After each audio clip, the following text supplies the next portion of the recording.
Take your digital scrapbook pages or products to a new level with the use of clipping masks. Hi, this is Karen Schulz with Karen Schulz Designs, and today we're going to look at how to use clipping masks in Photoshop and Photoshop Elements.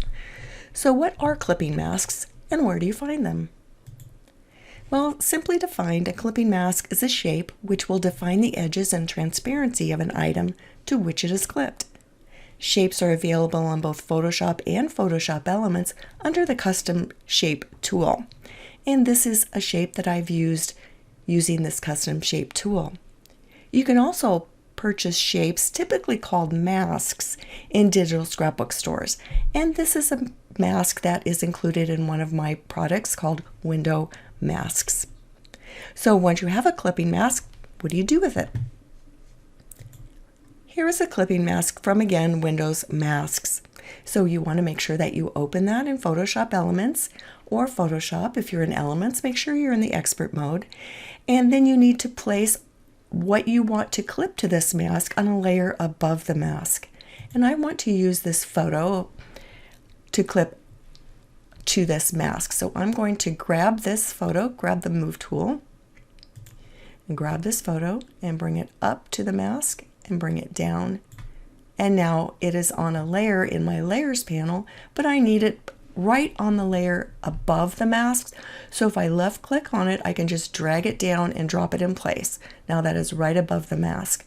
When I left click on the image on the document itself, I need to move it over to reposition it.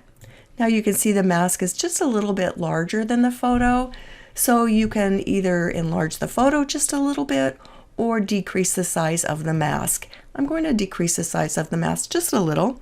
To do that, I will click on the mask to make it active, hold down Control T or Command T on the Mac to bring up the Transform tool, and then hold down the Alt key to restrain the proportions, and just make it a little bit smaller, and click on the check mark to commit that change.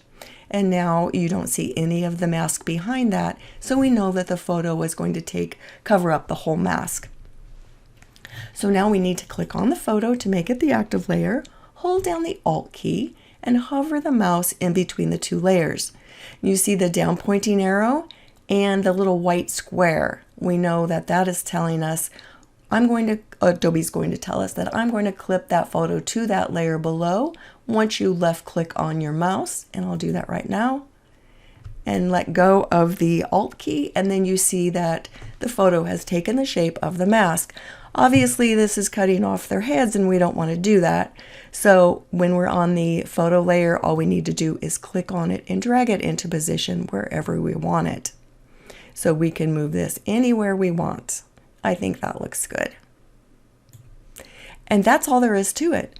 You can tell that this photo is clipped because for several reasons. You can see it in the document. You can also see that it's indented in the Layers panel. And then you also see this little down pointing arrow with the little white square here. And that's another indication that this photo is clipped to this mask. So that's really honestly how easy it is. And you can get beautiful layouts from using masks with those uneven, grungy, fun edges. This is a layout created using my kit Life Captured and the window masks. Now I did say that the window panes were not on the masks that we used when we were experimenting, and that was just so that they weren't distracting to you.